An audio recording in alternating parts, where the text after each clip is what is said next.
Well, good morning. Good morning, good morning. How about a round of applause for our jazz trio this morning? Thank you, gentlemen. Thank you.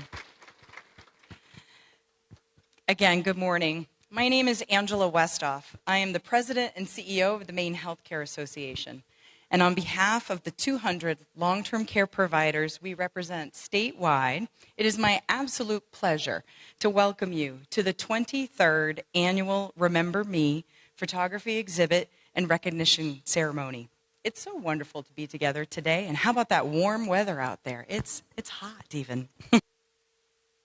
We often refer to as the best day of the year for the Maine Healthcare Association. This especially rings true this year as we welcome together from all corners of the state, both here in the room and to those watching via our live stream, for the common purpose of honoring each of today's award recipients. It doesn't matter how old you are or where you're from or what you do for a living. We all know someone like you, a cherished adult who has had a positive impact on our lives.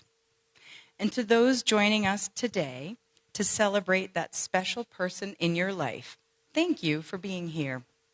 I think we all have someone to be thankful for, whether it's a parent, a spouse, teacher, mentor, confidant, someone who has made all of the difference in our lives. And that's really what today's ceremony is all about. Celebrating, giving voice to, and honoring the remarkable accomplishments of our residents in long-term care. This program has been in existence for 23 years, and including today's 30 distinguished recipients, we have honored a total of 796 deserving individuals over the span of this program. I think that's pretty impressive. How about a round of applause? Thank you.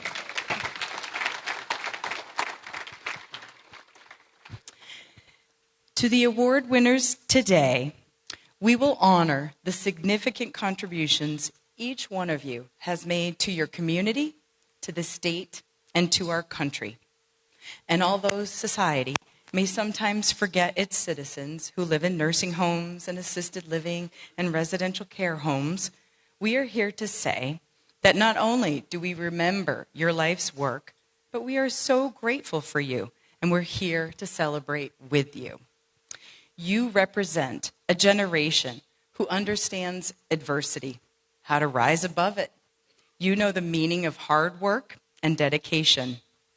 You have wisdom and lessons to share with those who follow so that we might learn from your experience and be inspired by your achievements. This is especially true as we reflect upon the past several years when the pandemic brought uncertainty and challenges into all of our lives. But in long-term care, it has also been filled with remarkable commitment, endurance, and faith.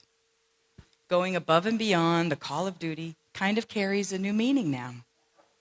I want to pause now to acknowledge our caregivers, residents, and their families for coming together and working tirelessly to ensure the health, safety, and well-being of one another. Collectively, your actions and kindness are immeasurable, and we're so grateful to celebrate the lives of so many amazing residents here today. So before we begin, I know we're excited to get into our ceremony. I'd like to start by thanking our panel of judges who had the very difficult task of selecting today's honorees from 61 nominations across the state. So I'm going to ask our judges to stand and be recognized. They are Jason Moore, Director of Strategic Operations New England for National Healthcare Associates. Thank you, Jason. Our very own Maureen Moe Carland, Director of Quality Improvement and Regulatory Affairs at MHCA.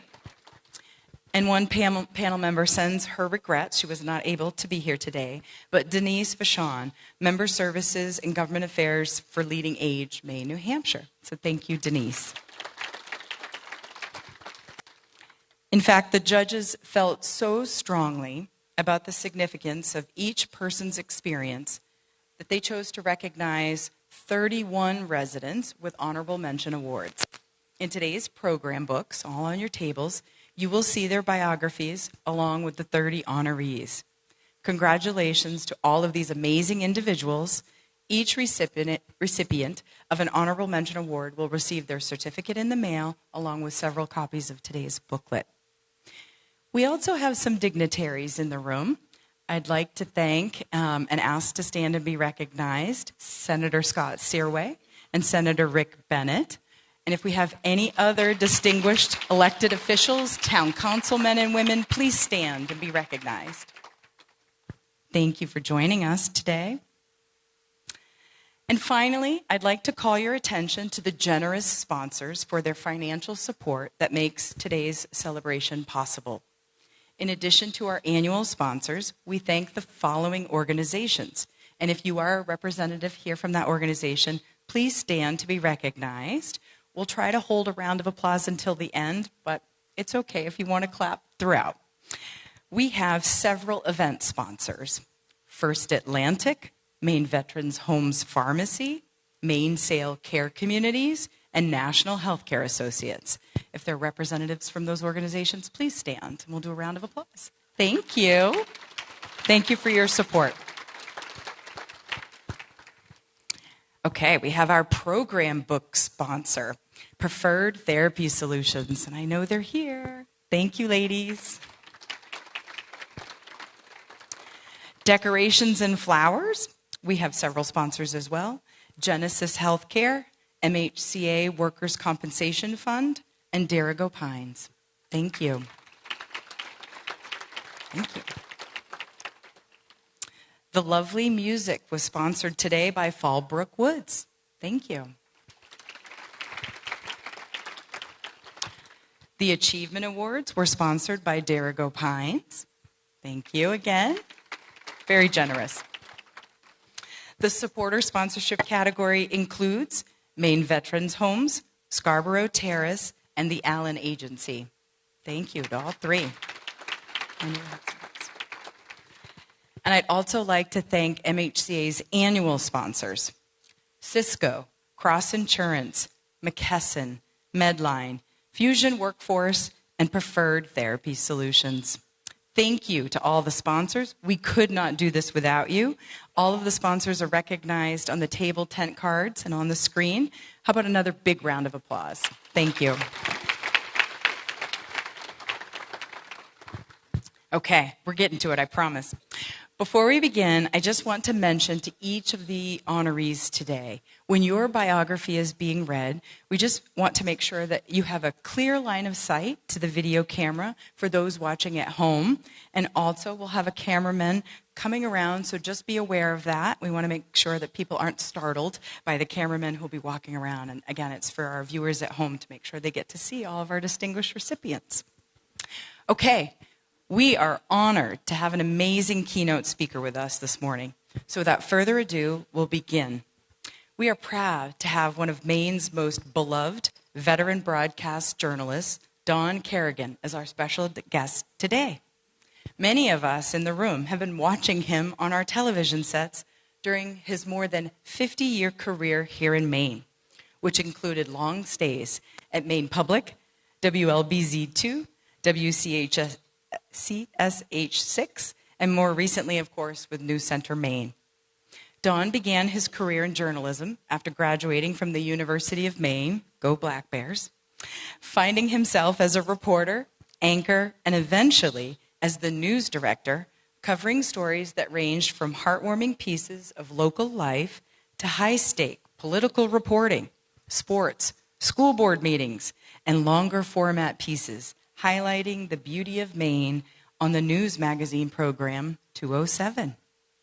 Don has been widely recognized over his career for his journalistic ethic, including as an inductee into the Maine Association of Broadcast Hall of Fame and the National Academy of Television Arts and Sciences. Don and his wife still reside at the farmhouse where he grew up. We're so pleased to have you here today, Don. You embody the spirit of Remember Me. Please join me in welcoming Mr. Don Carrian to the podium. Thank you.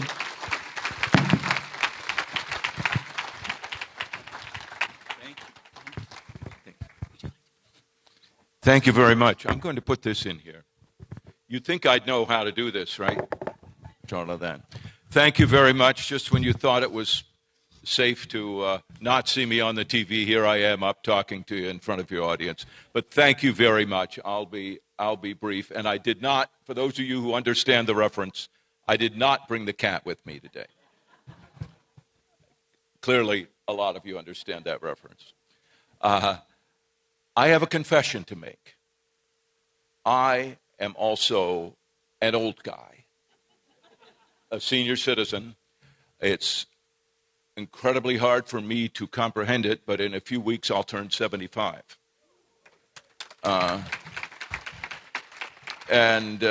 What's the old line? If I knew I was going to last this long, I would have taken better care of myself. But it's amazing. I'm fortunate to be able to still be working, still be contributing, I hope, as all of you are in many different ways and have continued to and do so throughout your lives. It's amazing to me thinking about 75 that now that makes me finally old enough to run for political office. Don't worry, it's not going to happen. Not going to happen.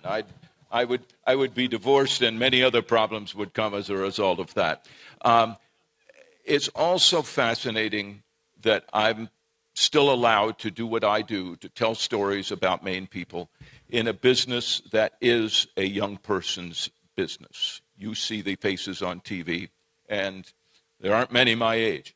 In fact, it is kind of odd for me to every once in a while stand back in my newsroom and look around and realize that I believe more than half of the people with whom I work are young enough to be my grandchildren. But the good part is they can tell me how to make my phone work properly. So that's a good thing. I have been blessed throughout my life and my working career to be helped by older people, older Mainers who I learned early on have a huge amount to teach us.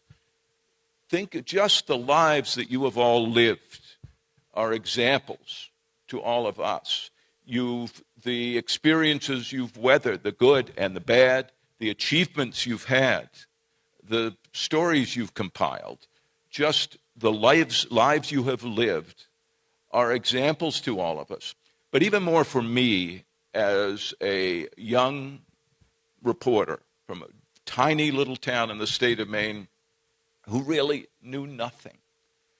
Older people in so many ways helped me learn what I was doing. They helped me learn how to do my job and understand that world of Maine around me. Whether it was the people in the sardine plant, some of you remember that we used to have those. Farmers who used to use horses to do their work. People who stitched shoes in the shoe shops. People who made textiles, wove wool into cloth. People who built things, who created things. People who were teachers and retailers and restaurant owners, coaches, mothers and fathers. All of these folks, over time, helped me learn what I needed to learn to do my job. Older Mainers, older people, have so much to teach us. And in my business, it's very easy to make a quick connection with somebody and move on. But luckily, because I had a little staying power and people were willing to keep me around, I was able to learn. And I'm so grateful for that. When I was just 22 years old, doing the 11 o'clock news in Bangor on the TV, thinking back, I would never have hired me to do that, but I'm glad somebody did. There was, and forgive me if anybody is bothered by this, but there were a couple of old lady retired English teachers in Down East Maine who every once in a while would send little notes, of course handwritten, little cards, correcting my grammar. And because apparently I didn't always write or talk good. And, the first one I got, I said, oh, that's nice. But then, and I looked at it again, I said, oh, she's right. And I tried not to ever make that mistake again. But while maybe it was, as a smart aleck young guy, maybe I was annoyed, but looking back, I'm so grateful. They helped me. You know, one of our honorees here today is Sanford Fippen. Are you out there? Right there. A author, teacher, legendary in Orono and other places for his work. I didn't know you then, but I wish I had, because you probably could have made the improvement happen a little more quickly than it did. Good to see you, and congratulations. Maine is filled with these amazing people, and people who helped me learn. There were the folks in these kinds of businesses that I mentioned in all of these different worlds that I never knew. I grew up in a tiny little fishing town on the coast of Maine. I grew up working at the golf course, managing the pro shop, which at least taught me how to talk with older people and adults. But beyond that, I didn't know much of anything. And people opened their minds and their thoughts to me over the years, and that helped me to open my mind, and that has allowed me to keep doing this for all these years. So thank you to them. Many of you were born and raised either during the Depression, during World War II, or in the years just after that, as I was. And at a time when America was growing, and that so many people, I think, while there was inequality in income and race and other things, everybody, it seemed, was working quietly for the common good. That's a phrase we don't hear very often nowadays, is it? The common good. And I think it's a phrase we need to learn again. Because when we come together as a community, whether it's in our little neighborhood, in our town or city, our state, and really our country, what we really need to be doing is thinking about how do we help build the common good. You folks, in your individual lives, in your families' lives, in your work, your communities, you've done that. I've read some of the stories. You folks have done amazing things. You should feel so good about that.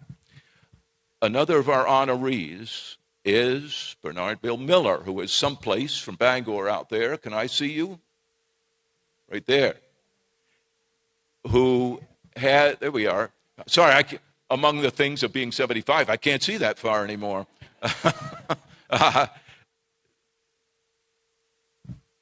He and his family had this fabulous business in Bangor, on the east side of Bangor, not very far from my TV station. This is in the 1970s and 80s, and then long after that. But when I was there, Miller Drug, and it was a fantastic local business. And I would go in there, and his parents, he himself, other people helped me learn about this diverse community that I had now become part of in Bangor, and a community where religions, Catholics, Jews, Protestants, lived, worshiped almost literally side by side, right within, yards of each other, and got along, worked together in many ways to make a good community, to support each other, to look out for the common good. Bill also did that in other ways through his years of work with the Bangor Band. And all of that helped give me lessons, and I'm sure many other people, the lessons of community. And community is where you find it. Community is what you make of it, whether it's on the little road like I live on, little one-lane road with a few other people, whether it's your town, city, whatever it may be, your circle of friends. Community is what holds us together. And all of you, all of the older folks in Maine who over the years helped me to learn so much and to appreciate what we have and who we are and how we depend upon one another. I'm just so grateful for that. And so grateful that, and thankful rather, that you folks are being honored for what you did over those years to help build your communities, your families, your circle of people, and by doing so, make your town, your city, our state, our country, better place to be. You worked for the common good, and thank you for that. Most of all, I thank you, all of you, and so many others, some who are still with us, some who are not, for being the teachers with this kind of numb kid who was being bold enough to pull out a notebook and a camera and try to learn about Maine and learn about people and life. And thank you for doing that. Thank you for everything you've done and still do to make this a better place. And congratulations.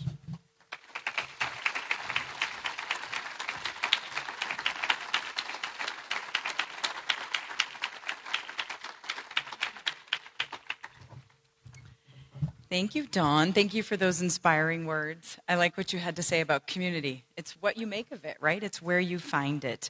So without further ado, I'm going to invite up Mo Carland, one of our staff members at Maine Healthcare Association. And after Mo will be Anna Black, and the three of us are going to alternate reading about 5 bios each. So first up is Mo Carland. Thank you.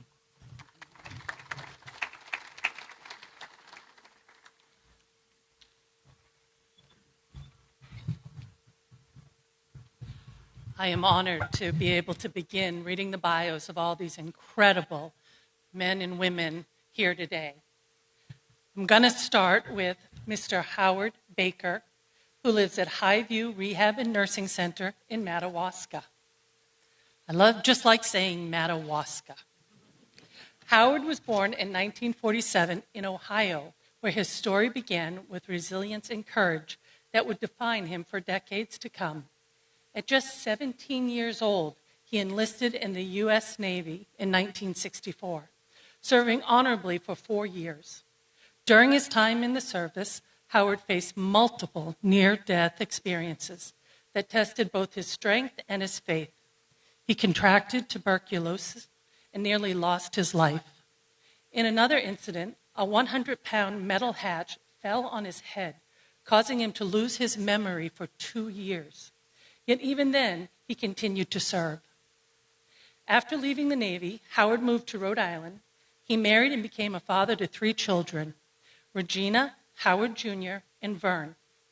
Howard soon began a career in cross-country trucking, a job that suited his adventurous spirit. While traveling through Kansas, Howard survived an extraordinary ordeal when a tornado lifted his truck and carried it nearly a mile. When it finally came down, all that remained was the driver's seat and the steering wheel. He spent a week in the hospital where people from across the state came to meet the man they called the Miracle Man, due to all of his near-death experiences he had been through. Sometime after, he divorced and met his current wife, Barbara. They married in 1986 and made their home in Allagash, Maine. Some years later, tragedy struck again when Howard lost his son, Howard Jr., in a heartbreaking accident when he was 15 years old.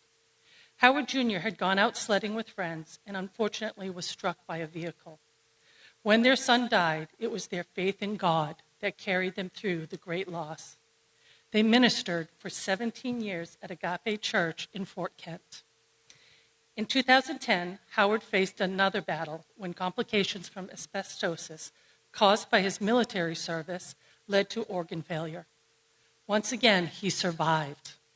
Even as Alzheimer's later touched his life, Howard remains the caring, selfless man he has always been. Today, he continues to find strength in God, music, singing, and prayer.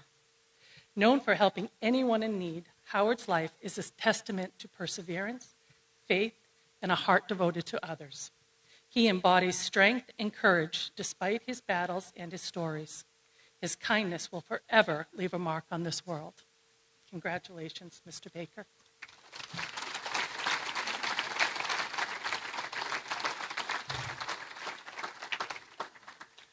The next honoree I'd like to read their bio is Mr. Dean Bennett. Mr. Bennett lives at Market Square Healthcare Center in South Paris. Dean Bennett, a ninth-generation Mainer from Western Maine, is husband to the love of his life, Sheila. A father of two, grandfather, and a passionate preservationist of Maine's great outdoors, Dean graduated high school from Gould Academy in Bethel and went on to receive his journeyman certificate in cabinet making and architectural millwork.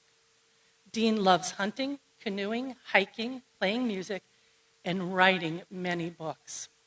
Dean's passion to be a voice for protection of wilderness and conservation in Maine is long-standing. He was a member of an organization called Citizens to Protect the Allagash that took great strides to protect the North Maine woods and protect the Allagash Wilderness Waterway, keeping it wild and scenic.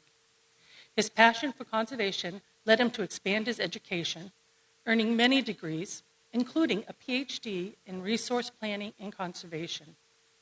Dean's career spans teaching in public schools and many years as a professor of science and education at the University of Maine at Farmington, earning the title of Professor Emeritus. Over Dean's lifetime, he has written and illustrated many books, including 3 children's books. Some include Maine Derigo, I Lead, which was used as a textbook in Maine's middle school for several years. He also wrote Allagash, Maine's wild and scenic river. In 2021, at 86 years old, he wrote and illustrated a book called Thoreau's Maine Woods, A Legacy for Conservation. He has also co-authored with his wife, Sheila, including The Wild Heart of Maine, Exploring Katahdin Woods and Waterways National Monument, Baxter State Park, and the Allagash Wilderness Waterway. In Dean's downtime, I don't know how he has any downtime, he enjoys deer hunting at his family camp, which led to the publication of his book, Ghost Buck, The Legacy of One Man's Family and Its Hunting Traditions. This year was his 39th year hunting with his kids at the family camp. Dean also plays banjo in his family band called the Crank Telephone Company Dixieland Band. The name came from the last hand-cranked telephone system in America, which was owned by his aunt and uncle. Currently, Dean resides at Market Square Healthcare Center, spending time with his wife, continuing to write books, and sharing his knowledge with his fellow residents, leading and teaching educational programs. Thank you, Dean.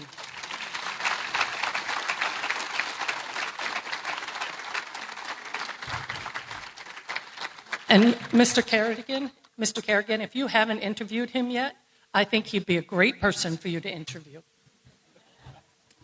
Next, I'd like to recognize Norman Bloomquist.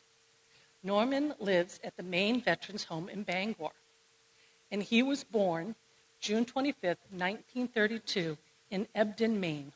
Norman Allen Bloomquist grew up as one of 12 children in a hardworking family. Independence came early to Norman, shaped by royal life and parents who modeled grit, faith, and perseverance. These traits would define a lifetime of service lived largely without fanfare. In 1950, Norman enlisted in the United States Navy, embarking on a military career that would span more than 20 years. Trained as a Navy corpsman, he later served as an in-flight surgeon's assistant, one of the most dangerous medical roles in combat. His service took him to Korea, Vietnam, and throughout Europe, where he worked under fire to stabilize wounded Marines and soldiers, often in helicopters or makeshift surgical environments. Norman was wounded by shrapnel on 3 separate occasions, sustaining injuries to his back, leg, and neck that would impact him for the rest of his life, including significant vision loss. Among the many memories he carries most closely was caring for a young Korean boy during the war, offering protection and comfort amid chaos. Decades later, that boy, now a man, tracked Norman down to thank him, a reunion that affirmed the lasting power of compassion, even in wartime. Norman's service was recognized with numerous honors, including 3 Purple Hearts, 5 Good Conduct Medals, the Combat Action Ribbon, Presidential Unit Citation, Navy Unit Commendation Medal, Vietnam Service and Campaign Medals, the National Defense Service Medal, and the Vietnam Cross of Gallantry. He also trained as an X-ray technician, continue his lifelong commitment to healing. Later in life, Norman experienced a rare second chance love story, connecting with his high school sweetheart Doris at a class reunion when both were in their 70s. Today, they reside together at Maine Veterans Home in Bangor, where Norman remains active in music, games, and social activities. Known for his kindness, quiet humor, and deep faith, Norman Bloomquist's legacy is not only one of heroism, but of humanity. Proof that true bravery often shows up quietly, does the work, and leaves a lasting mark on countless lives. Thank you, Mr. Bloomquist.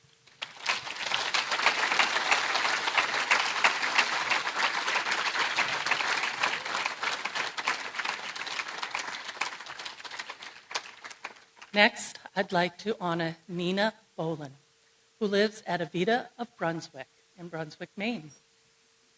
Nina Bolin, born in 1931, is a beloved artist and cherished member of the Lubec community. Nina came to the small coastal town at the age of 5 and deepened her connection to the area as she grew older.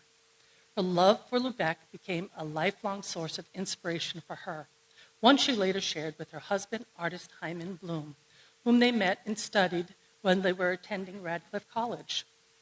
After earning a Bachelor of Arts degree from Radcliffe, Nina joined Hyman as a member of the Boston Expressionist movement, becoming one of the few women associated with the group.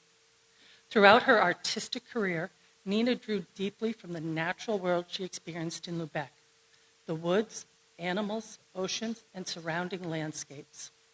Since 1957, her work has been shown at notable institutions, including the Danforth Museum, the Boston Public Library, the Fogg Art Museum at Harvard, the L.C. Bates Museum, and the Tides Institute and Museum of Art in Eastport, Maine. Nina's achievements extend well beyond her exhibition history. She received an American Academy of Arts and Letter Award in New York and was named an artist in residence at the Camargo Foundation in Cassis, France. Most recently, an art studio was named in her honor at the Tides Museum and the Tides Institute Museum of Art, where she served for many years on the Board of Trustees and played a vital role in developing and supporting the artist in resident programs. The Tides Institute is also home to the portable etching press designed by Nina's husband for her, one she often carried into nature to create work in plain air. And for those who didn't know, that means for creating work outdoors. I'm not an artist, but from what I understand, that is an extremely talented skill and takes many, many years of practice. Nina was also a dedicated educator, teaching classes and workshops in Maine and Massachusetts, and she mentored many private students. Beyond the visual arts, she was also an accomplished musician and became a yoga instructor in the early 1960s. Today, Nina is a beloved member of the Lubec community, where she is known for her kindness, sense of fun, and loving, accepting the presence which is felt by people of all ages. When asked how she wished to be remembered, Nina replied that she hoped to be known as a good artist, adding, "I've always loved Lubec." Congratulations, Nina.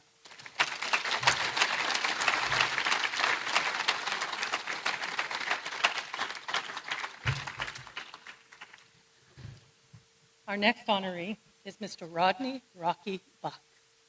Rocky currently lives at the Maine General Rehab and Long-Term Care, Glenridge, here in Augusta. Rodney Rocky Buck was born on November 22, 1952, in Waterville and raised in Fairfield, Maine, where neighbors knew each other and Friday night games mattered. All along, Rocky loved two things most: people and sports. By the time he reached Lawrence High School, those loves blended into one. Whether it was football, basketball, or baseball, Rocky wasn't just playing, he was leading. As a three-sport varsity athlete and co-captain of all three teams his senior year in 1971 at Lawrence High, he had a way of pulling teammates together and making everyone feel like they belonged. After playing college basketball at the University of Maine in Augusta and serving in the Army Reserves, Rocky came back to Fairfield to coach freshman football, wanting to give back to the area that shaped him. In 1973, Rocky married his high school sweetheart, Marcia. More than 50 years later, they are still side by side, having built a family that included 2 sons, 6 grandchildren, and a great-granddaughter. Rocky spent 44 years at Hutamaki, formerly known as Kai Fiber, I believe, but his real life's work happened after hours. He coached, refereed, organized, and volunteered, always making sure kids had a place to play and someone who believed in him. For 30 years, he ran youth baseball for SAD 49, shaping generations of players. In 2020, the field at the Dick McGee Complex was renamed the Rocky Buck Field, a living reminder of all the lives he's touched. I'm going to go off script for just a minute here. Yesterday, I was sharing with a relative that I was going to be reading Mr. Rocky's bio, and this relative welled up in tears, telling me what an incredible, incredible man Mr. Rocky is. I was able to speak with Tim Faulkner and Bob Pillsbury. Bob is currently the president of the youth sports in the Clinton and SAD 49 area. And they tell me that he has been so much to so many, both young and old. He dedicated his life to others, especially to the youth in his community. They told me that he has umpired in more and refereed more sports games than you could ever count. You can tell that his lifelong dedication to youth and high school sports is what earned him the Cal Ripken Hall of Fame induction and the Lawrence High School Hall of Fame. Even in retirement, Rocky kept moving, playing pickleball, volunteering at the Fairfield Interfaith Food Pantry, enjoying the Celtics and Red Sox, and traveling with Marcia. Rocky's life has never been about trophies. It's been about people and the community he has spent a lifetime lifting up. Thank you, Rocky.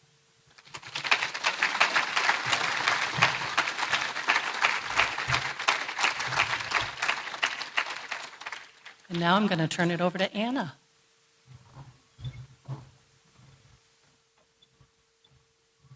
Thanks, Mo. Okay. So I am going to introduce first and celebrate Mr. Urban Combs from Pinnacle Health and Rehab at Sanford. Urban Russell Combs' life reflects a rich blend of family devotion, creativity, community involvement, and Maine heritage. Born on October 16, 1939 in Bucksport, Urban grew up in a close-knit household with his parents and 2 brothers, Warren and Bruce, learning responsibility, perseverance, and the value of imagination. As a young man, Urban worked alongside his father, Urban Sr., at their family-owned sawmill in Bucksport, which was built by his father. Together, they logged timber, hauled it from the woods, and transformed it into usable lumber, which supported the community and strengthened the bond between his father and him. Later, Urban worked at Pratt & Whitney in East Hartford, was a welder dedicated to craftsmanship for 40 years. Urban and his wife, Marion, have been together for 73 years, raising 3 children, Candace, Harry, and Caroline. Although Caroline has passed away, Candace and Harry visit often, share lunch, conversation, and their cherished ritual of enjoying a can of Moxie, of course, Urban's favorite drink. In the 1990s, Urban authored and illustrated 3 books: The Wonders of Willie the Wizard, Magical Tales about Willie the Wizard, and The Miraculous World of Willie the Wizard. Sensing a theme here, of course. As a lifelong reader, Urban has read the Bible cover to cover and has a deep appreciation for poetry, rhyme, and rhyming language. He's written over 50 poems. And although due to hand limitations that make writing difficult nowadays, he continues to create poetry verbally, often entertaining others with spontaneous verse. Urban enjoys painting, drawing, preferring colored pencils, and frequently contributing to art group projects. Urban composed numerous pieces for the piano, and although he can no longer play, his creative spirit continues to shine. He also served as president of the Sanford Art Association, a role that highlighted his leadership and deep commitment to his community. Known for his honest and independent thinking, Urban has always been open about the fact that he did not serve in the military, and describing his decision as one rooted in deep personal conviction. His life is defined by devotion to his family, community, creativity, and culture, leaving a lasting impression on everyone who has known him. Congratulations, Urban.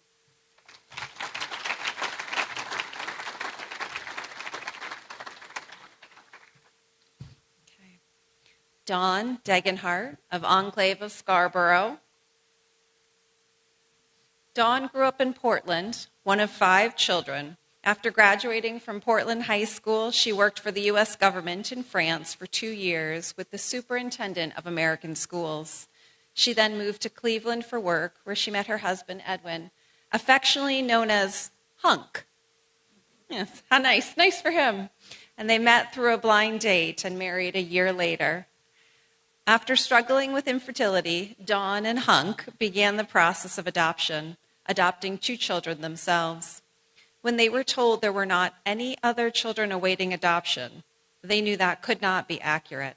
So they went about creating a new adoption agency themselves, the Maine Adoption Placement Service. Dawn and Hunk established agencies in 14 countries, placing thousands of children worldwide. The hardest country to break into was post-Cold War Russia. They started the first successful adoption agency in that country, though. One memorable adoption that stands out is a girl who had no hands or legs, they were able to find a family for her, though they never thought they could.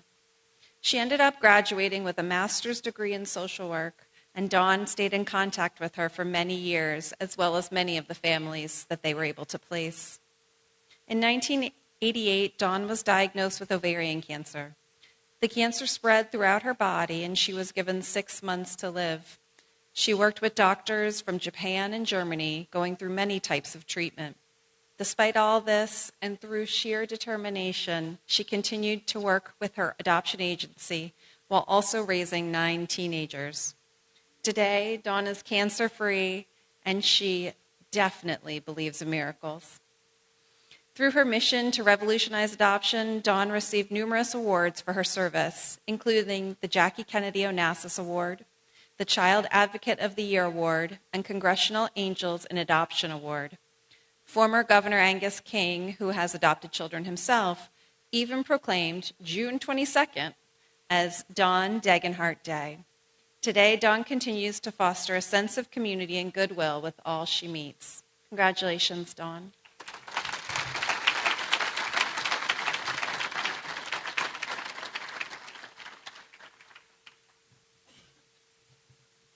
Richard Dorian from the Maine Veterans Home in Scarborough.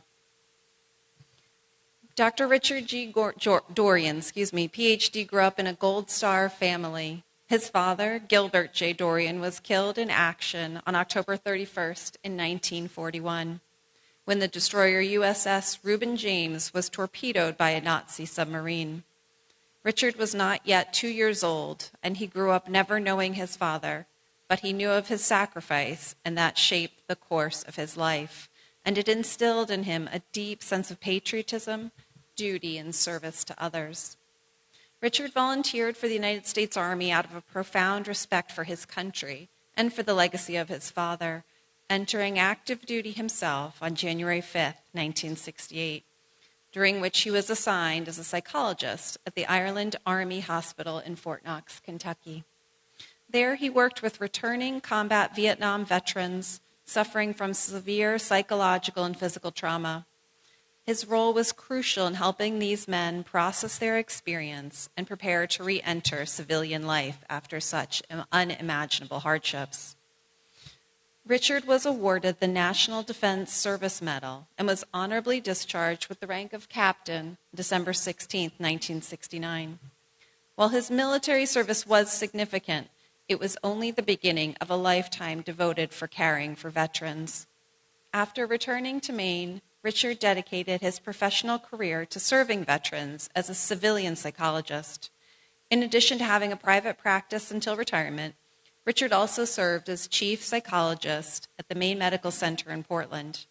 During this time, he earned his diplomat from the American Board School of Neuropsychologists, one of the highest certifications and most honorable of his field. Remarkably, his final patient before retirement had served in Vietnam, just as many of his early patients had. In a powerful and very symbolic way, Richard's life came full circle. His professional journey began with caring for a combat veteran and ended the same way. From growing up as the son of a fallen hero and dedicating his life to helping those who served, raising a family with his wife Judith in Scarborough, Dr. Richard G. Dorian's story is one of sacrifice, healing, and unwavering devotion to America's veterans. Congratulations, Richard.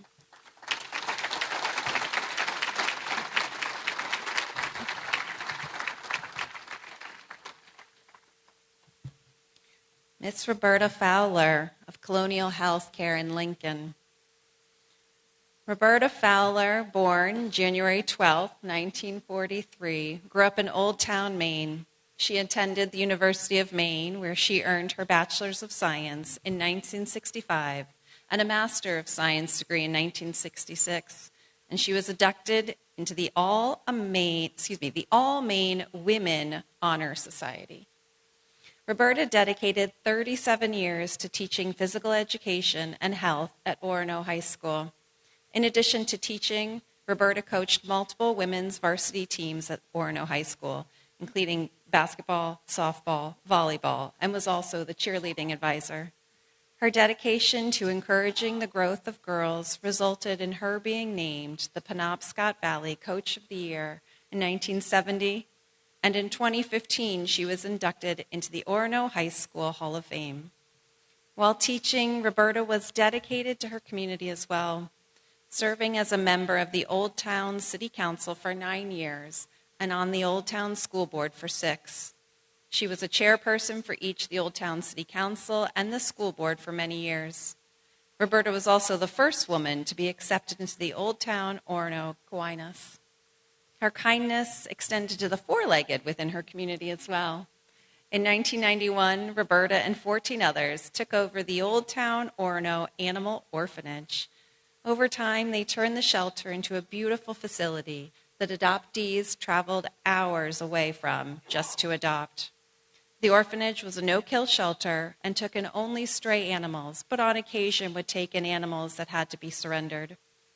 Roberta's life did slow down a little in 2015 after she was diagnosed with colon cancer. She underwent chemotherapy and radiation therapy, and within 6 months, she resumed her active routine. Now retired from her very busy schedule, Roberta is enjoying time at Colonial Health. She stated that the residents and staff are the reason she chose Colonial Health. It was the cleanest, friendliest, and offered a full activity calendar. Roberta enjoys giving a helping hand with events put on throughout the year. Congratulations, Roberta.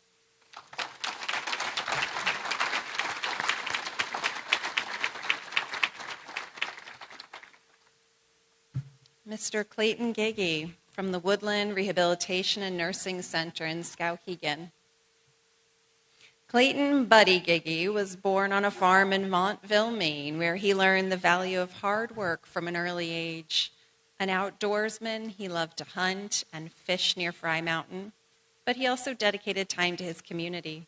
He served in various civic leadership roles, from plowing snow to serving as a Montville selectman, while also acting as a member of the Freedom Grange and leader of the local Masonic Lodge in Thorndale. However, his most enduring legacy stems from a harrowing plane crash in 1965, which was an attention-getter for sure and ended with a surprise for everyone. Buddy and 2 friends, Roger Drew and Milford Downer, remained close friends after graduating from Freedom Academy. They often explored Maine together, sometimes joined by Roger's uncle Laurel Drew.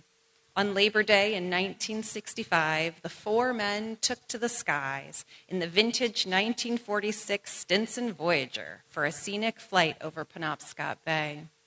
Mid-flight, a loud snap rang out, a sharp, crackling sound like a gunshot. The fabric of the plane's fuselage had begun peeling away, severely compromising the aircraft. As the plane lost altitude, the pilots searched for an emergency landing spot in Castaigne. The descent was harrowing. The plane clipped trees, hit power lines, and crashed into a field. The impact, documented by the FAA, was severe and violent, flipping the plane upside down and driving the engine into the fuselage. Despite the danger of leaking fuel, downed wires, and an imminent explosion, good Samaritans came to pull the men out safely just before the wing tanks ignited. All men survived. Buddy suffered the worst trauma, broken hips, a shattered arm, all of which required multiple surgeries and a grueling recovery, but he was supported by his wife, Punky. After 40 years after the accident, Buddy's son, Mike, was working in Castaigne when he struck up a conversation with someone about the event. To his astonishment, a local man said he had the plane's propeller.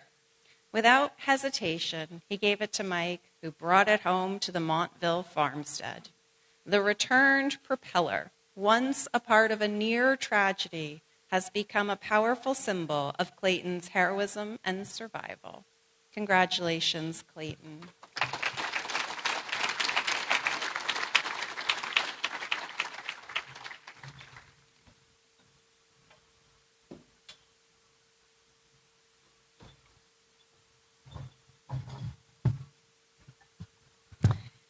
Okay, next, we're going to recognize Joyce Hardy at Atlantic Heights in Saco.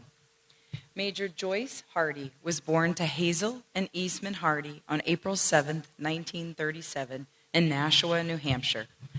During her senior year of high school, Major Hardy was chosen to participate in an IBM pilot program.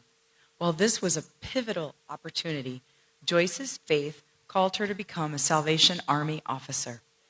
She graduated from a 2-year program of the Salvation Army's training school in the Bronx, New York in 1962.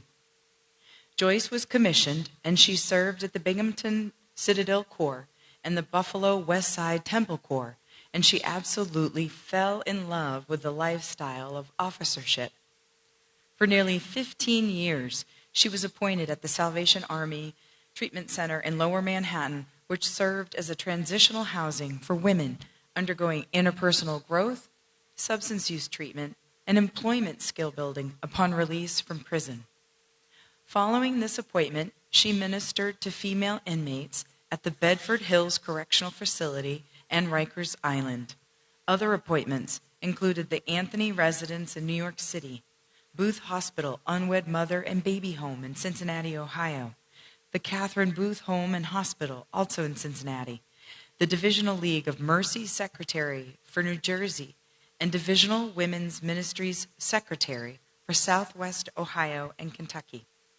During her final appointment, prior to retirement, she spent 3 weeks cooking for and administering to emergency responders at the mobile canteen, mere steps from the pit at Ground Zero after 9/11.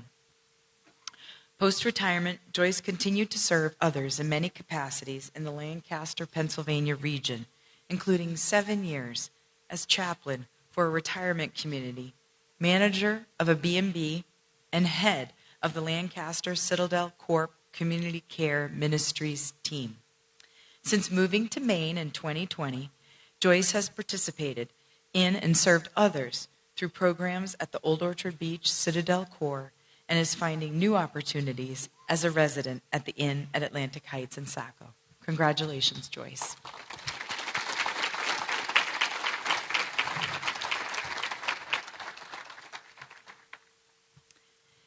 And next, we'd like to honor Rosemary Heed, Maine Veterans Homes Caribou. Rosemary Heed will celebrate her 101st birthday this year, and her story reflects more than a century of kindness, generosity, and quiet leadership. Rosemary proudly supported World War II, living and working on a military base where she performed transcription work, contributing in important ways to the operations supporting our nation's service members. Her husband served in the United States Navy, and Rosemary has been a devoted member of the American Legion Auxiliary for many years. Education and learning are central to Rosemary's life. She could read before she started school and was known for her exceptional abilities from a young age. Later in life, Rosemary learned how to create Braille books for the blind, focusing specifically on math books that were desperately needed, spending countless hours producing these materials so others could have access to education and independence. Rosemary also volunteered weekly at the Adult Multiple Alternative Center in Caribou, reading to young adults who are unable to read on their own. Rosemary also played a significant role in preserving local history. She helped compile historical summaries for New Sweden and Stockholm, Maine, and was one of the first members of the Stockholm Historical Society. She assisted in establishing the museum and typed the entire book on Stockholm's history. She also helped organize and support the annual Midsummer celebration in New Sweden for many years. Family and community were always her priorities. She was active in the PTA throughout her children's school years and sang in her church choir for 50 years.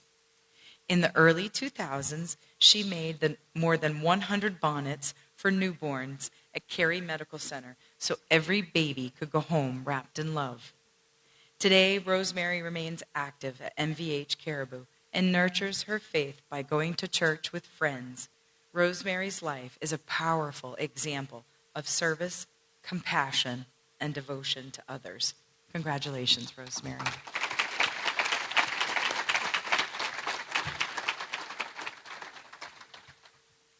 And next, we will honor Mr. Stephen Hughes, who resides at the Augusta Center for Health and Rehabilitation. Born on July 26, 1943, Stephen Hughes continues to be a life defined by service, leadership, and commitment to community in Maine and beyond. Born and raised in Maine, Stephen spent most of his early years in Auburn, growing up alongside his older brother and developing a lifelong connection to the state, and he would later serve in meaningful ways. Stephen's academic journey began at Duke University, where he studied before being drafted into the United States Army, serving for nearly 2 years in the Vietnam era, shaping his desire for civic responsibility and service to community. Upon returning to Maine, Stephen resumed his education at the University of Maine, Orono. He quickly emerged as a respected student leader. Active in student government, he became the first student ever selected by the governor of Maine to serve on the University of Maine Board of Trustees in 1969. During this time, he was also involved in campus discussions around racial justice, corresponding with alumni about significant social issues and events. Following graduation, Stephen served several terms as a Maine State Representative. He sponsored measures reflecting his interest in environmental responsibility and careful stewardship of Maine's landscape. Through his years in public service, Stephen built lasting relationships within Maine's political community, including long-standing friendships with Governor Janet Mills, former Attorney General Jim Tierney, and fellow public servant Charlie Jacobs. Later, Stephen relocated to New York City, pursuing a calling in ministry and becoming deeply involved first with the Cathedral of St. John the Divine, and then with the Church of St. Bartholomew. He ran a youth ministry program and devoted more than 25 years at St. Bart's. His dedication was honored as he was received into the Order of St. Bartholomew's in 2019, awarded to members for their outstanding service to the church. A lifelong lover of music, Stephen participated in glee clubs and choirs from youth throughout adulthood and sang in the church choir for many years. Congratulations, Mr. Hughes.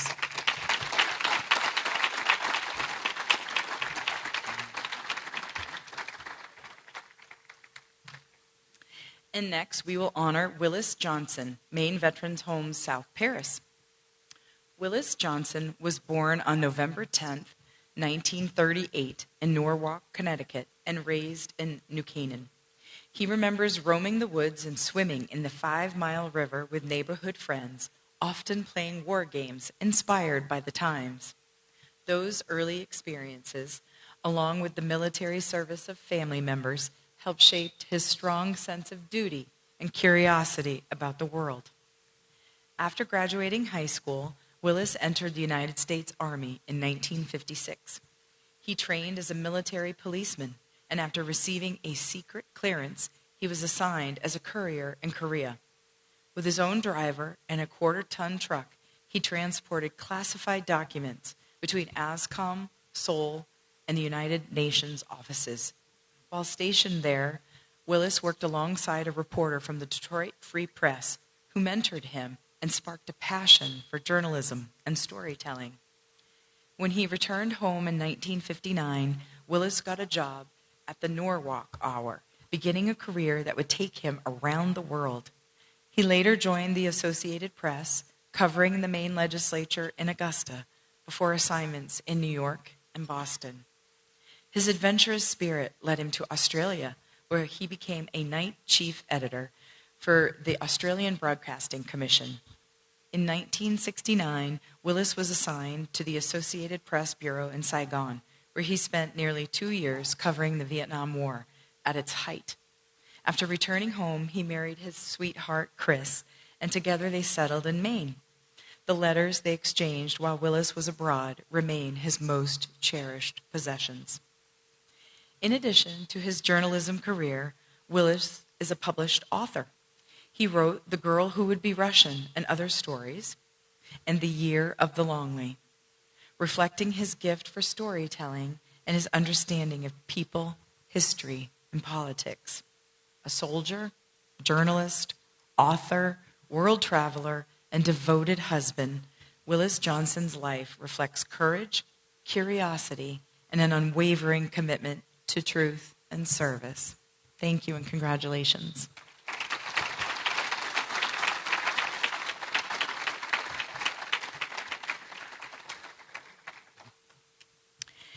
And next, we will honor Shirley Jones, Alzheimer's Care Center in Gardner. At age 86, Shirley Jones is an unparalleled pioneer of girls' athletics.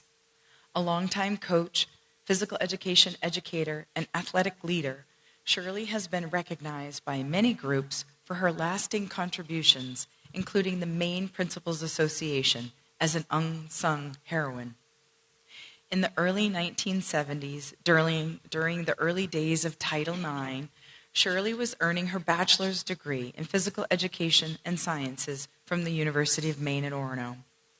Shirley was a prominent leader, establishing girls' athletic programs in softball, intramural swimming, field hockey, basketball, track and field, and cross country.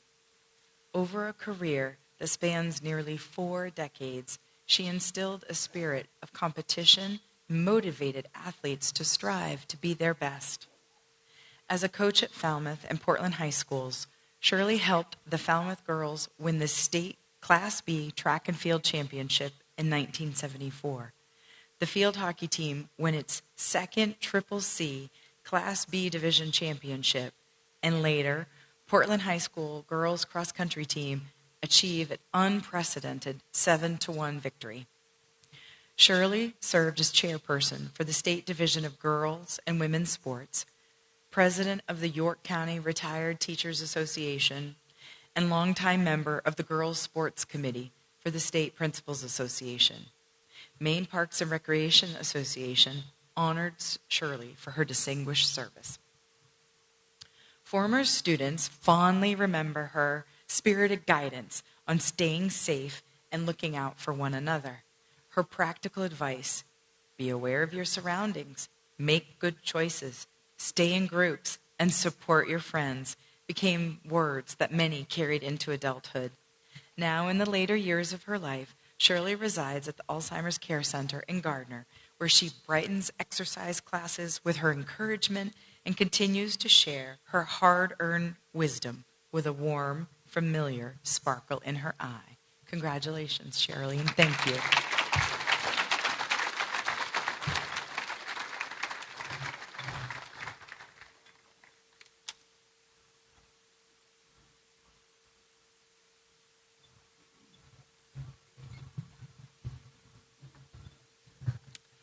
Next, I'd like to honor Richard Gary Junkins. Mr. Junkins currently lives in Montello Manor in Lewiston. Richard Gary Junkins has devoted his life to service, integrity, and community. Born on September 19, 1940 in Augusta, Maine, to Viola and Stephen Junkins of Belgrade, he grew up as the youngest of 4 children, learning early the value of hard work, responsibility, and compassion that would define his life's path. Gary's commitment to service began with the United States Army, where he served honorably from 1963 to 1966 as a heavy equipment operator stationed in Germany. During this time, he and his wife, Donna Jean Boston, who he married on May 8, 1965, welcomed their first child. After returning home, Gary and Donna settled in Gardner, Maine, purchasing their first home in 1968 and later welcoming 2 daughters. Their home became a place of warmth, resourcefulness, and constant activities, thanks in part to Gary's remarkable ability to fix anything, from cars and radios to lawnmowers, televisions, and bicycles. A self-taught mechanic and lifelong nature and animal lover, he approached every challenge with patience and ingenuity. In 1968, Gary began what would become a distinguished 28-year career with the Augusta Police Department. Rising to the rank of lieutenant, he earned a reputation for calm leadership, fairness, and unwavering dedication to public safety. His courage was evident during critical moments, including the 1976 Central Maine Power bombing incident, where he was among the first responders protecting the community during a time of fear and uncertainty. His service left a lasting impression on the department and the city he proudly served. Beyond his professional life, Gary contributed to his community through his involvement with the Masonic Lodge, embracing the principles of brotherhood, charity, and moral integrity. After retiring in 1999, he and Donna moved to Kissimmee, Florida, where he continued to embrace resilience, strength, and across every chapter of his journey, soldier, police lieutenant, husband, father, mentor, and friend, Gary Junkin has exemplified a lifetime of service. Thank you, Mr. Junkins.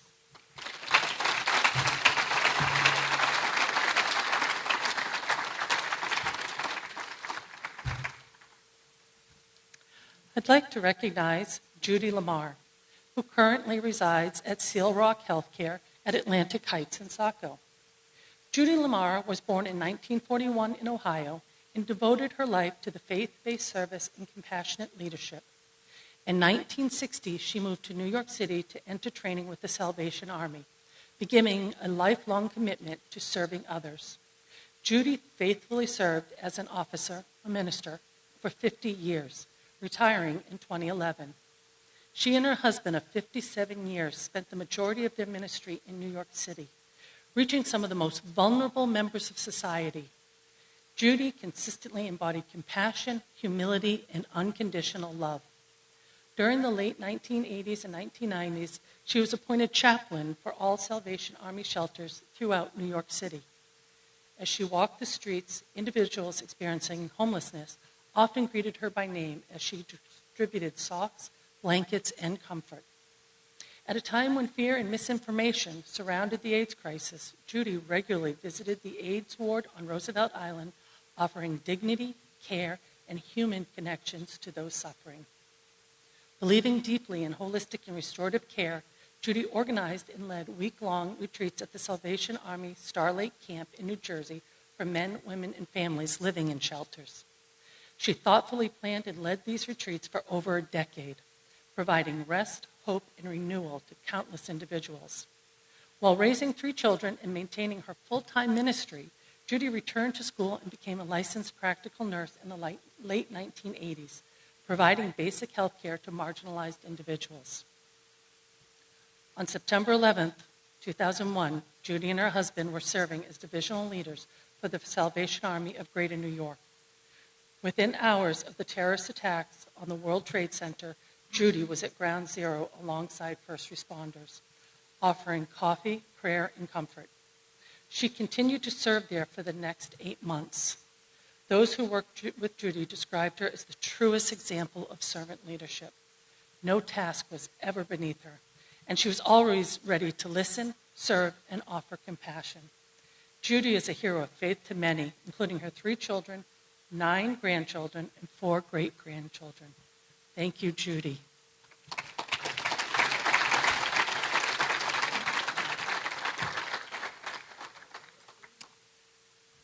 Priscilla Lightcap, who lives at Kennebec Assisted Living and Respite in Farmingdale. Phyllis A. Lightcap's life is a masterclass in curiosity, courage, and service. Lived boldly and generously, with humor never far behind. What a woman indeed. If Priscilla Lightcap is part of your day, it is a great day. Originally from Florida, Priscilla's brilliance was evident early. She entered college at just 17, an academic journey that took her to Hobart and William Smith's colleges and onward to Cornell, where she crossed paths with the legendary scientists Diane Fossey and Jane Goodall, an early signal of her deep connection to the natural world. Although her dream was to become a veterinarian, life took a meaningful detour. Encouraged by her husband Ken, Priscilla became a teacher, shaping young minds in 6th grade, junior high, high school, and eventually at the community college level. Her impact was profound. Students at Nassau Community College on Long Island recognized her excellence in naming her Teacher of the Year. At 37, when many might hesitate to begin anew, Priscilla followed her heart. She applied to Cornell, was accepted into veterinary school, and filled the dream she never let go. While raising 3 daughters, she built a veterinary career in Connecticut, where she practiced until the age of 75. She treated everything from tarantulas and snakes to monkeys and birds. She employed and mentored veterinary professionals and offered extensive pro bono care to organizations such as Guiding Eyes and the ATF. She also served on the board for addiction and recovery services and volunteered at local animal shelters. Even after a fractured pelvis led her to move to Kennebec Assisted Living and Respite, Priscilla's spirit remained indomitable. Staff and residents alike are energized by her vivacious humor and warmth. Her interest, friendship, reading, nutrition, and cross-country skiing reflect a life fully engaged. Priscilla Lightcap has never stopped learning, giving, or delighting those around her. Congratulations.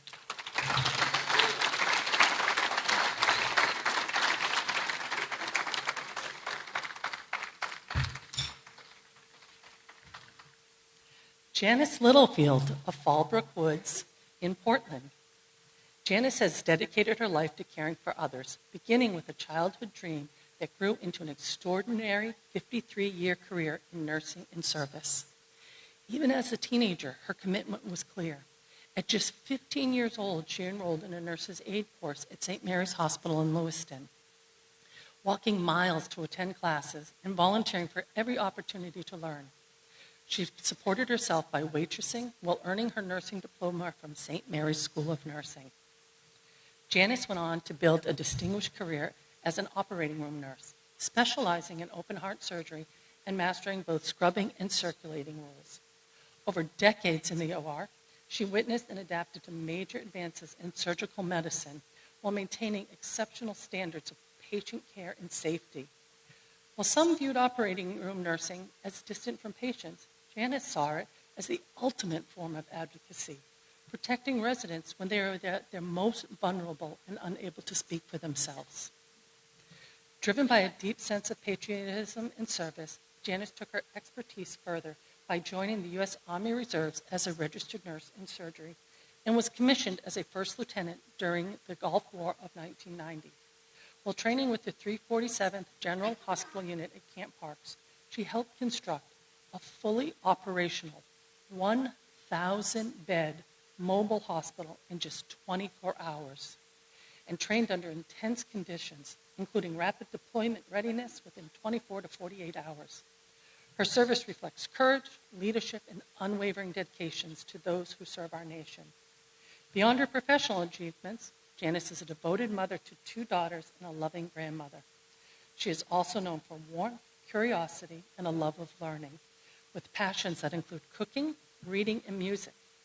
Janice's life reflects compassion and lifelong service. Congratulations to Janice.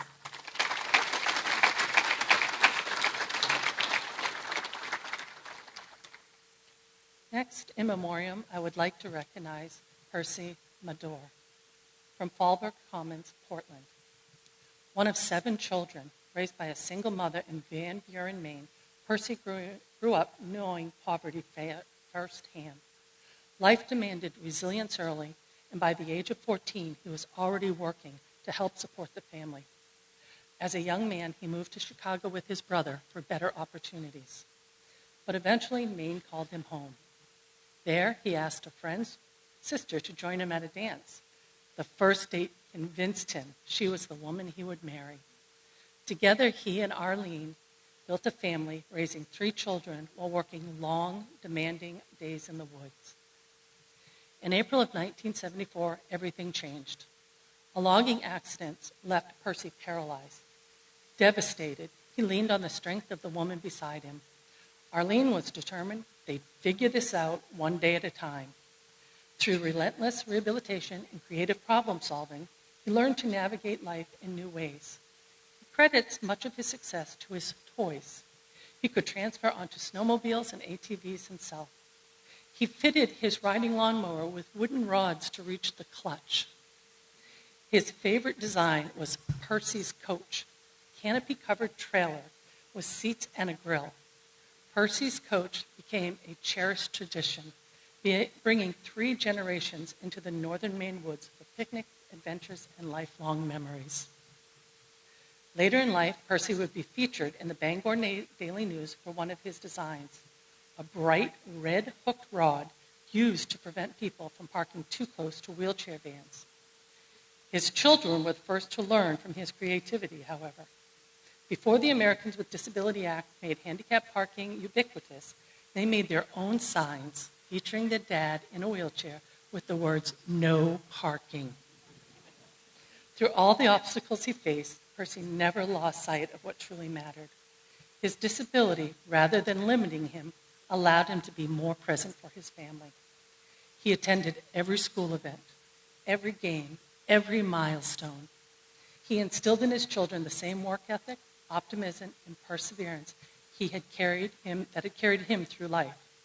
During his time at Fallbrook Commons, he drove his own van, explored North Deering in his wheelchair, and remained the most enthusiastic dancer at the party. We're pleased to honor Mr. Madore.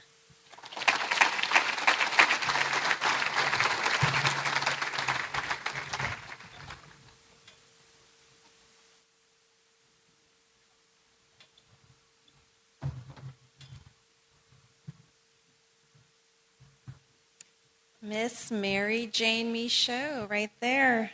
Derigo Pines, Orono.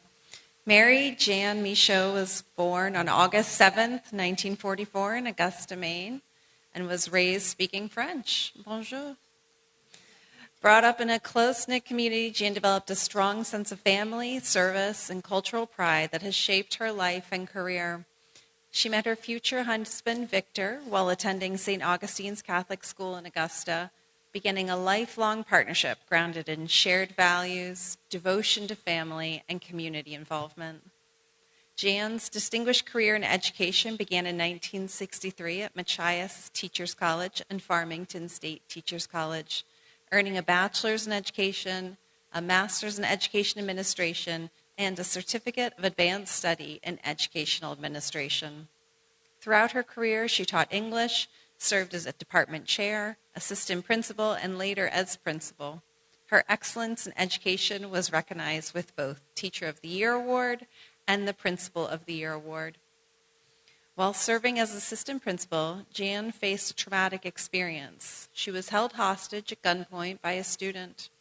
Jan emerged resilient and as an even stronger leader and advocate for students and staff. Beyond education, Jan's been deeply involved in civic and cultural organizations in Augusta.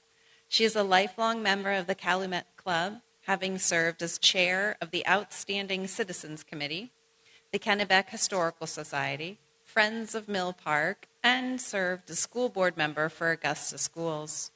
Her dedication to preserving Franco-American history throughout historical research and fundraising efforts to preserve the Franco-American oral histories, landmarks, and artifacts in Augusta, all of which led to the induction of her into the state of Maine Franco-American Hall of Fame in March of 2024.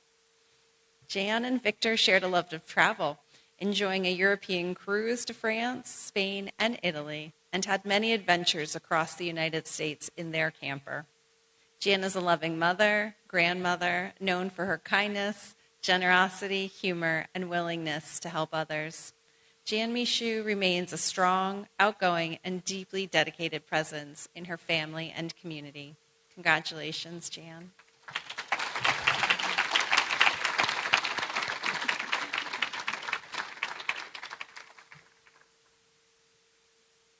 Mr. Bernard Miller. How you doing, sir? Good.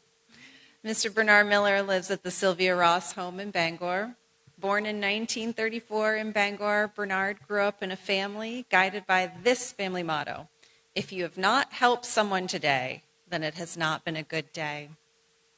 This belief shaped Bernard's character and continues to reflect in every chapter of his life. Bernard pursued pharmaceutical studies, as we heard earlier from Don. After earning his degree, he added a prescription drug section to his parents' small store.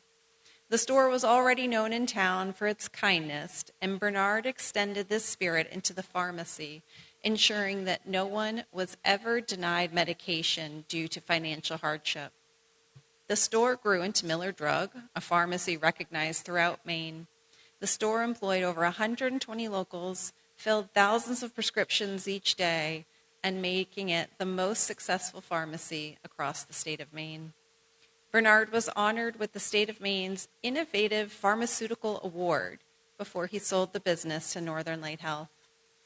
Bernard's heart for service can be seen through his music and community involvement as well. Before graduating high school, he joined the Bangor Symphony, performing for over 60 years until his recent retirement, and he was once even featured in the Bangor Daily News as the Symphony's music man. He remains a devoted member of the Bangor Band, playing weekly at the Bangor waterfront during the summer. Bernard continues to serve as a board member for OHI and Camp Capella in Dedham, Maine. He received the 2023-2024 Charles Sullivan Community Service Award for decades of volunteerism, including work with the Salvation Army, Soup Kitchen, Red Cross, and many local religious organizations. A devoted member of the Jewish community, he was inducted into the Jewish Hall of Fame in 2024 and serves as a lay leader in his synagogue, which he continues to visit weekly. Above all his honors and achievements, he's most proud of the loving family he helped build and the life of kindness he has lived thus far.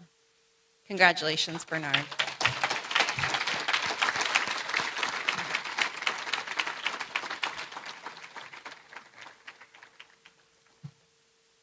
Miss Maria Otero, the Midcoast Senior Health in Brunswick. Born in Havana, Cuba. I think probably the only person in the room born in Havana, Cuba, right? It's quite a distinction. Maria was raised by a nanny as her parents had made the difficult decision to go themselves to the United States, leaving her in Cuba, hoping they would be able to build a better future and establish themselves before bringing their daughter to join them. When Maria was 12, her beloved nanny passed away, leaving her alone in Cuba. This loss created urgency to reunite Maria with her family. Securing the proper paperwork to bring her to the United States was no small task, but eventually she made the journey. Maria still remembers the only plane ride she ever has taken from Cuba to New York. where she was finally reunited with her parents. Maria established citizenship after completing high school and attended Fordham University in New York City. Maria has a rare, effortless kindness about herself, one that asks for nothing and gives without hesitation. In her words, quote, "When you are shown love, you give love unconditionally." In her presence, people feel seen, valued, and reminded that they matter. Her presence has a positive impact on residents and staff. She lightens every room she enters. At the age of 20, inspired by her experiences in Catholic schools, Maria chose to become a nun and spent 3 years in a convent. Before taking her final vows, Mother Superior encouraged Maria to share her gifts beyond the convent, believing her spirit belonged to the broader world. Maria embraced this guidance and worked for 20 years in the records department at Maine Medical Center. Everything Maria has obtained in this life is a result of hard work, determination, and perseverance. In Maria's words, quote, "Perseverance keeps us moving forward, and forgiveness frees us from the weight of what may try to hold us back." Forgiveness today has the power to heal divisions, break cycles of anger, and create a more compassionate and peaceful world, certainly a message for all to live by. Maria's legacy shows us how one kind soul can strengthen a community in rememberable ways. Congratulations, Maria.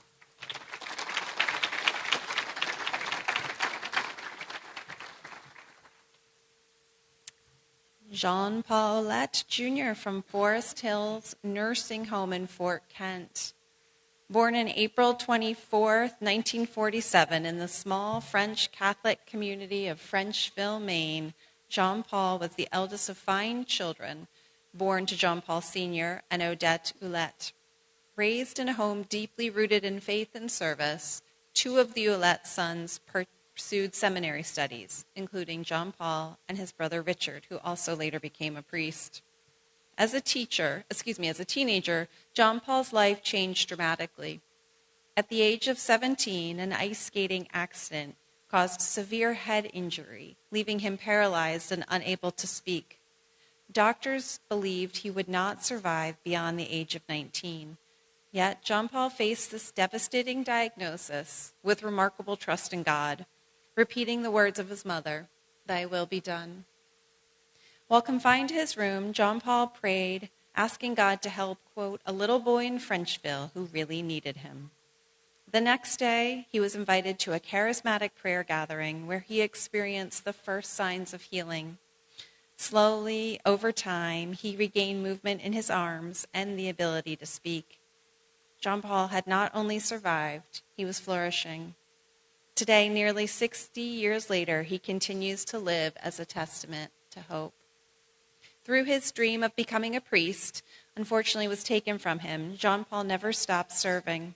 He traveled widely throughout Europe on religious retreats, shared his testimony at spiritual gatherings across the region, prayed with and for others seeking healing, and encouraged countless people through his gentle humor, kindness, and his unwavering belief that God is good.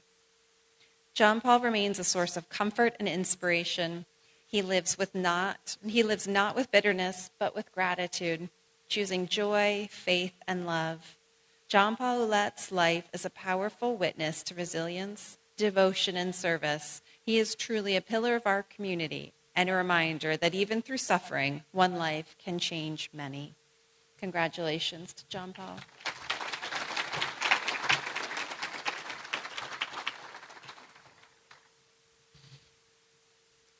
Mr. Sanford Phippen of Orono Commons up in Orono. Sanford Sandy Phippen was born June 19th, 1942 in New York and was raised in Hancock, Maine. He says his early experiences exploring the shores of Frenchman's Bay instilled in him a deep appreciation for Maine and a strong work ethic. It was also during these formative years that he discovered a lasting devotion to literature in the Hancock Public Library, where books opened new worlds and laid the foundation for a lifetime dedicated to teaching, learning, and storytelling. Sandy pursued his undergraduate studies at the University of Maine, earning his bachelor's degree in 1964 and later completed his master's at Syracuse. Then he chose a teaching career in English literature.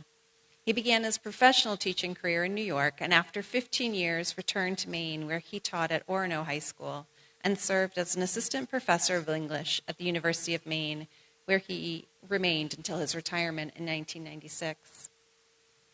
At Orono High School, he founded and advised the award-winning Inside Student newspaper, which earned consistent state-level recognition.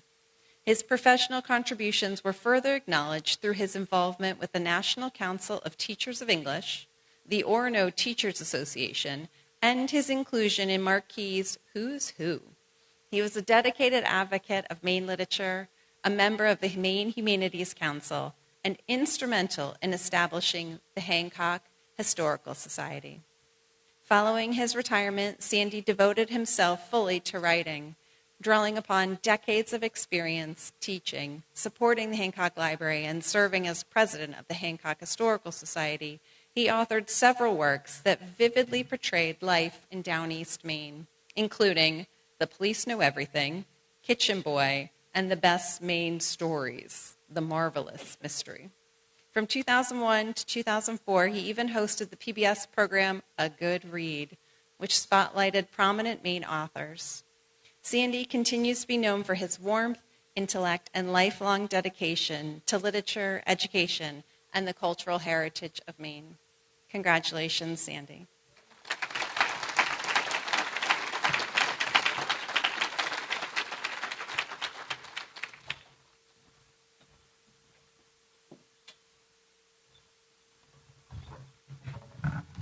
Okay, we are on the home stretch. I want to thank you for your patience.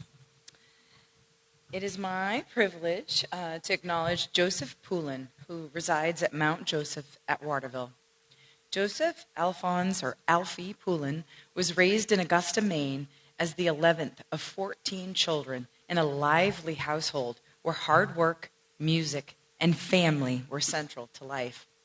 One day, his older sister dragged him to her dance class, only expecting him to watch. Instead, he stepped onto the dance floor that afternoon.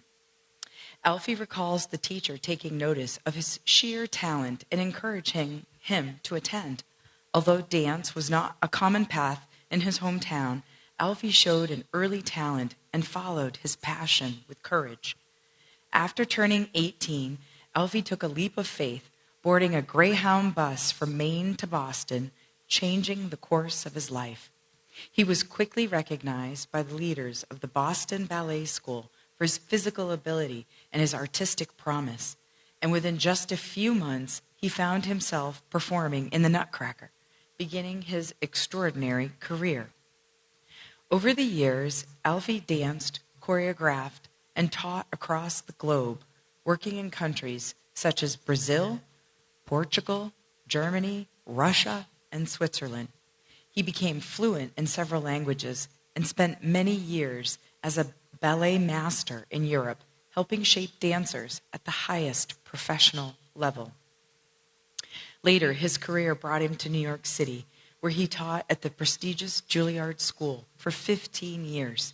To this day, he reminds others that he does not work with amateurs, holding those around him to the same ambitious standards he has always set for himself. Despite his remarkable accomplishments, Alfie has always remained humble and shied away from attention, even when it comes to the attention he has earned. Stephen Belber, playwright, met Alfie, and after spending the day together, was inspired to write Match, a play and later a film based on his distinctive personality. Patrick Stewart was cast as the central character inspired by him. Alfie, who was met with great applause at the premiere, never felt the praise belonged to him. Alfie reminds us that no dream is too big. Succeeding is not a miracle, but the result of persistence, discipline, and determination. And joy must be found along the way. Congratulations, Alfie. Thank you.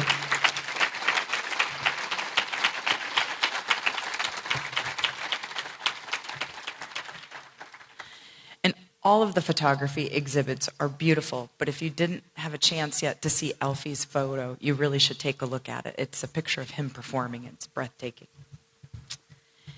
And next, it is my honor to recognize Joanne Rodrigue, who resides at Sunset Home of Waterville. Joanne LaCroix Rodrigue was born March 30th, 1931.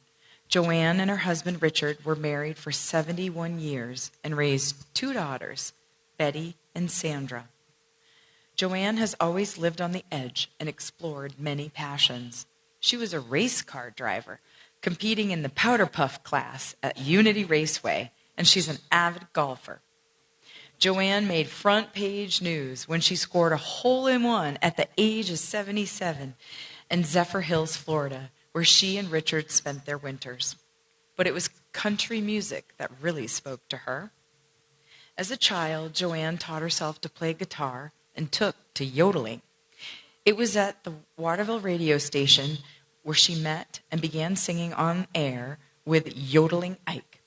At the age of 17, Joanne began working at Kai's Fiber Company in Waterville, where she met Arlene Kitty Pliska, Jim Doty, and Joanne Carrian. Together, they formed the country western band Big Jim and His Harem.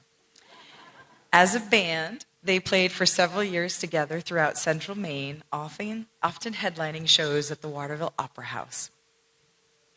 Even after Big Jim passed, Joanne continued to perform, playing and yodeling on local radio stations, especially WMHB Radio 98.7 out of Colby College. On the radio, Joanne performed many cover songs, and in addition, she began performing original songs that she wrote herself. During a trip to Nashville, Joanne and her sister met country music singer Margot Smith. Margot ended up inviting Joanne up onto the stage to perform and yodel with her. Joanne's talent for yodeling was unique and caught the attention of many. She could double and triple yodel. That's a rare talent. Today, Joanne is 94. She and her best friend and her former bandmate, Kitty, lives across the hall from one another. Congratulations, Joanne. Thank you.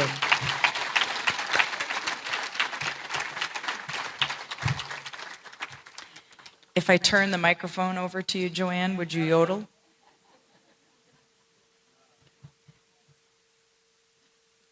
Maybe at the end? You can think about it. We'd love to hear you yodel. All right. It is my pleasure to recognize Doris Smith, who resides at Durgan Pines in Kittery. Born on March 2nd, 1928 in New York City, Doris Smith was the eldest of 4 children, assuming responsibility early, helping to raise her siblings in the absence of their father. Growing up in poverty in the city demanded strength and self-resilience, qualities that shaped her later in life. A strong student, Doris earned a scholarship to Providence Bible College in Rhode Island, where she met her husband, Theodore Smith.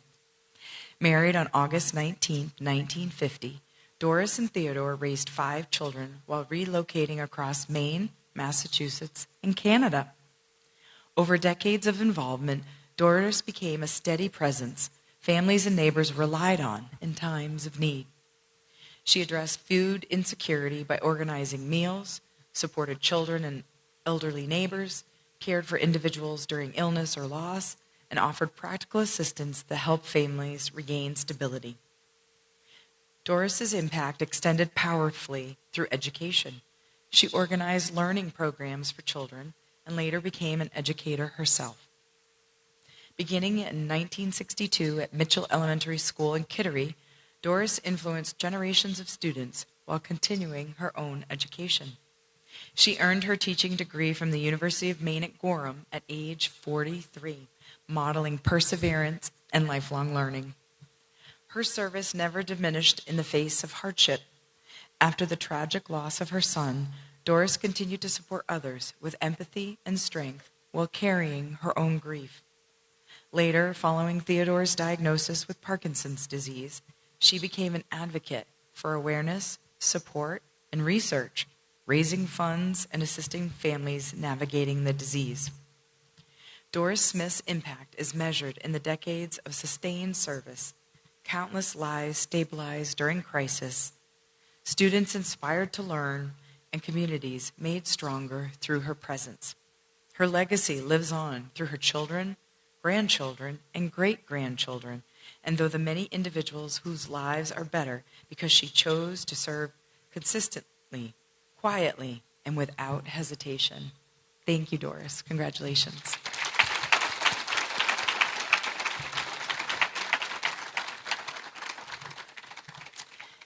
And next, we will honor Maybelle Sturgeon, who resides at Russell Park Rehabilitation and Living Center in Lewiston, Maine. Maybelle's commitment to helping others began early. As the eldest child, she was tasked with caring for her younger siblings while her parents worked. Growing up, she was a student worker in her school library, assisting classmates to learn library skills, reading, and math. In adulthood, she made history. While working for S.D. Warren, she was named the first lady weighmaster in the state of Maine, breaking barriers for women in public service. While raising 3 children of her own, Maybelle devoted herself to caring for many more. She operated a state-licensed daycare for many years, supporting families, to include those of local physicians, attorneys, and Bowdoin College professors. Long before community supports were available, Maybelle provided full-time care to a child with cerebral palsy, transforming that child's quality of life through her dedication and love. Maybelle and her husband also operated a foster home for over a decade, welcoming children ranging from newborns to teenagers in need of stability and care. On more than one occasion, foster children arrived on holidays, to include a year where Maybelle welcomed 3 children late on Christmas Eve. Maybelle ensured without hesitation that these children felt the warmth of the holiday, complete with gifts and a sense of belonging. Maybelle dedicated many years of service to the Rebecca Assembly of Maine. She is a 35-year member where she has served in leadership positions, ultimately becoming the Assembly President, an office she held a couple of times. This achievement reflects the confidence, respect, and trust she has earned by her peers. Maybelle's legacy is one of selfless commitment to others, unwavering generosity, and leadership rooted in kindness. Her lifetime of service has strengthened families, uplifted children, and enriched her community in ways that will be felt for generations. Thank you, and congratulations.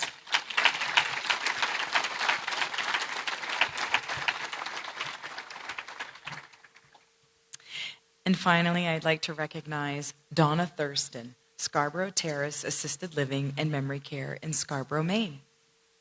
Donna Thurston is a true Maine trailblazer whose vision and dedication helped establish therapeutic writing programs as a meaningful and lasting resource for children, teens, and adults with disabilities across the state. Raised in Portland's Deering Center neighborhood to a family of devoted animal lovers, Donna's early years were filled with dogs, cats, and even a diaper-wearing rabbit named Brandy. Her love of horses began young with riding lessons during her junior and high school years and grew to include therapeutic riding in adulthood. At age 31, Donna purchased her first horse, Trixie, and soon discovered, after an article on therapeutic riding, intrigued, she sought out advanced training with leaders in adaptive riding on Boston's North Shore and was later accepted into an intensive, months-long immersion program at the Chef Center in Michigan, one of the nation's foremost therapeutic riding centers.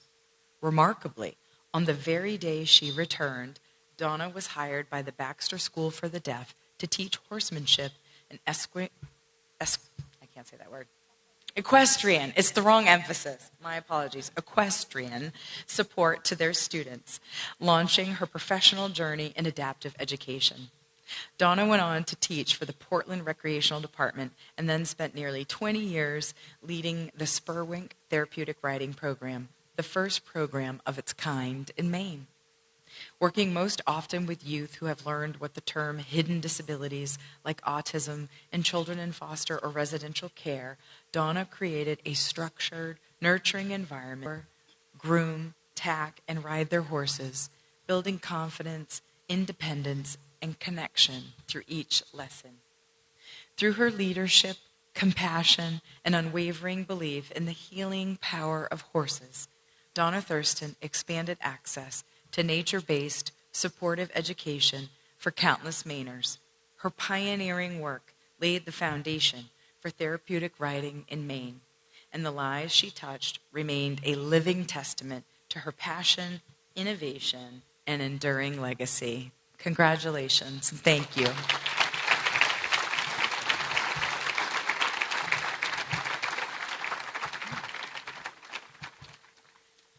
I want to thank you all for attending this year's celebration. How about one more round of applause for all of today's amazing award winners?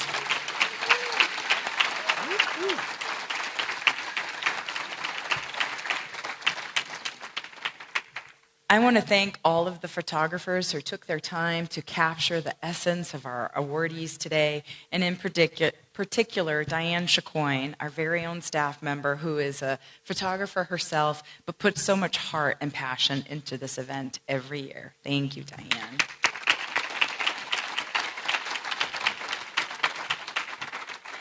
I also want to thank the rest of the MHCA staff, Mo and Anna and Seal and Lori and Maureen. Please all step forward and take a bow. Thank you.